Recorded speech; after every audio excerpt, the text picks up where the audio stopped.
आपण स्वामींच्या समोर उभे राहतो आणि अचानक आपल्या डोळ्यातून अश्रू वाहू लागतात. कुणी काय बोललेलं नसतं, तिथे काय घडलेलं नसतं, तरीही आपण रडू लागतो. तुम्हाला वाटतं का ही कमजोरी आहे? नाही, हा एक मोठा आध्यात्मिक संकेत आहे. यामागचं खरं कारण आज आपण जाणून घेणार आहोत. व्हिडिओ शेवटपर्यंत नक्की बघा.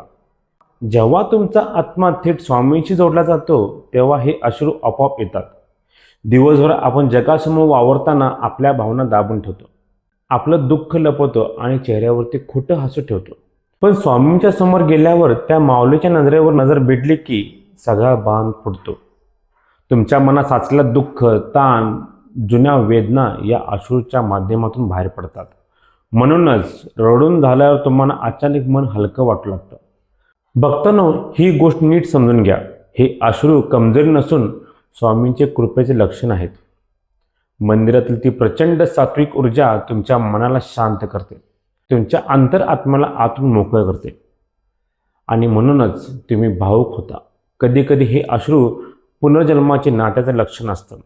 तुमच्या आत्मा अनेक जन्मापासून स्वामींशी जोडलेले असतो आणि त्यांच्यासमोर जाता ते नातं पुन्हा जागं होतं. स्वामी नेहमी म्हणतात, लेकरा रडून घे, तुझे अश्रू माझ्या पदरात घेतो. हे अश्रू म्हणजे स्वामींनी दिलेले एक आशीर्वाद आहेत. असं म्हणतात की ज्या भक्तांच्या डोळ्यात स्वामींना पाहून पाणी येतं त्याचा अर्थ दुःख तिथे संपलेलं असतं. स्वामी तुमच्या डोळ्यातील भाषा वाचतात. तुम्हाला काही बोलायची गरज पडत नाही. ते अश्रूंचे तुमची सगळी व्यथा स्वामींपर्यंत पोहोचवतात.